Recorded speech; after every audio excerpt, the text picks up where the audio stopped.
Please be careful how you handle Fela's message. I understand why, as far back as the 1960s, he spoke about the dangers of commercialism and why he never compromised his expression for it. If you are an Afrobeat artist, commercialization can look like a beast of no nation, especially in a globalized world. Its father, capitalism, at times resembles a monster, and its champions here in Nigeria and elsewhere occasionally masquerade as socially conscious artists. We see them in all the arts, visual, literary, and performing. Sheung is shown here. Sheung would say they carry the spirit of the oppressors. I haven't discussed what I'm about to tell you with him or his siblings, so I speak for myself as an Afrobeat fan when I say some of them are using Fela's music at the expense of his legacy. They borrow his compositions, titles, and lyrics. They name-check him at every opportunity, which is fine, so long as they keep his message straight.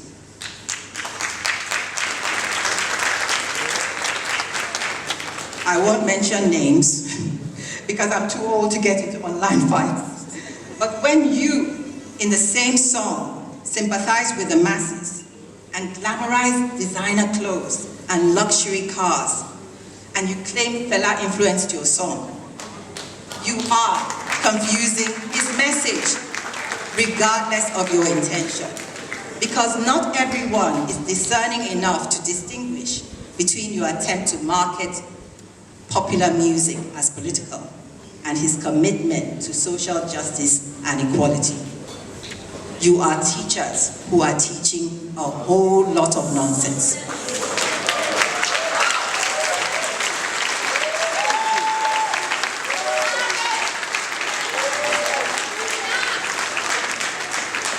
I'm sorry, I'm struggling on my high heels. I usually wear flip-flops, so. Anyway, Fela's legacy is not one to tamper with or exploit. And I believe his music will always resonate with critical thinkers. But the champions of commercialism never know when to stop. So I would like to make another plea, this time to those who are in charge of his intellectual property. Protect his message as well. It's just as important as protecting his copyright. So let's talk about the topic in question. Teacher, don't teach me nonsense. The first time I heard the song was on television in England. I can't remember the year, but it was a broadcast of a video of Fela and Egypt 80 at the Glastonbury Festival of 1984. I'd actually been in a boarding house in that town. My school was in a neighboring one. And in the year I arrived, 1978, a few Nigerian students who were older than me told me that Fela had been at the festival before. I still have not been able to confirm if this is true, but in the video, Fela says his song is an explanation, in his own words, of why Africa is low. He rails against European countries which impose their systems of government on Africa and roundly condemns democracy, meaning systems that have democratic underpinnings. He referred to Nigeria's Second Republic, which ended in 1983 when Buhari's regime overthrew Shagari's administration. To be honest, Teacher, Don't Teach Me Nonsense is not one of my favorite Fela songs. And before you ask who I am to say that, it's a measure of how brilliant and prolific he was. He wrote far better songs. Now, he and Femi did play memorable solos in the video, but the combination of music and lyrics wasn't quite as catchy as other Fela songs, and there wasn't much storytelling in it either. Fela was a natural storyteller. He knew when to show and when to tell. He paid attention to metaphor and simile. He used wordplay and irony. A song that exemplifies all these literary techniques is the second one he performed in Glastonbury, Confusion, Break, Bone. However, the issues he raises in Teacher, Don't Teach Me Nonsense remain relevant. This song is about why our government is dysfunctional and our economy is inefficient.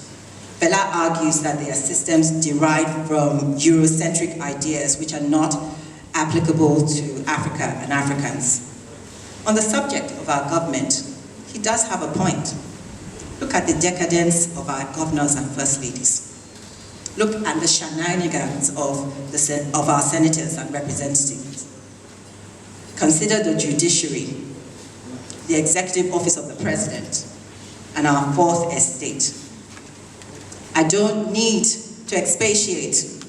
Democracy in Nigeria is indeed a demonstration of craziness.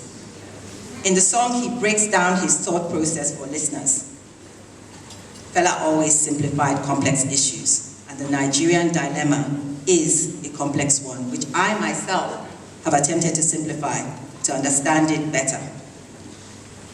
Forgive me if this is too basic for you, but it can be explained by the motives of our leaders, a core group of individuals, agents of neocolonialism, if we must use established political terms, who have no ideas, no plans, other than how to gain money and power and hold on to both at any cost, including the destruction of Nigeria.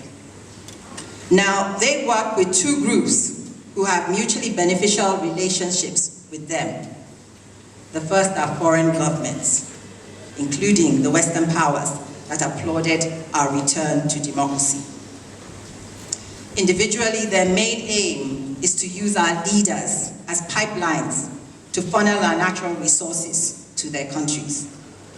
Some of them have been known to cause and exacerbate political instability to get what they want. They've also been known to neutralize threats to their interests and back coups in which African leaders who are hostile to them are overthrown and assassinated.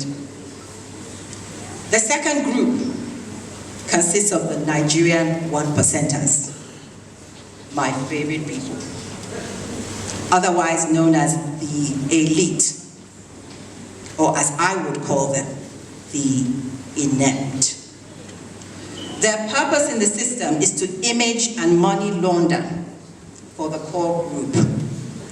They are big bankers who invest stolen funds for corrupt politicians. They are mega church pastors who accept gifts from them and pray for them. They are newspaper publishers who lie on their behalf. They are judges who take bribes from them. They own oil blogs. They sit on the boards of major companies. They host arts and culture festivals. They get involved in charity and activism. Some of them are the greatest liars because they'll say anything to justify what they do for a share of that money and power. I'm very familiar with this group, so trust me when I tell you this. You don't have to be rich to belong. Once you accept patronage from our leaders in any form, you join it. You can't say a thing against those in power anymore. If you do, your credibility has already been compromised, which is their design. And the truth is, if you don't play their game in one way or another, you will not survive Nigeria. This country will kill you too soon, as it did Fela. Now, whether or not you care to admit it, once you become part of the second group, you're helping to create confusion for the third group, the masses, who look at you and think, well, if only we can get into your group, we too will be okay.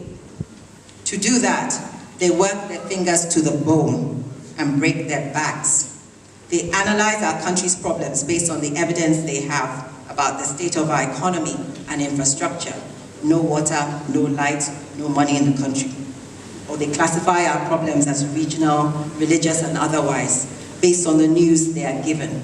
Niger Delta militants, Biafran separatists, Boko Haram, Fulani herders, cultists, yahoos. These are just symptoms of the problems that arise from our leaders and their exploits. Their money and power is unearned and undeserved.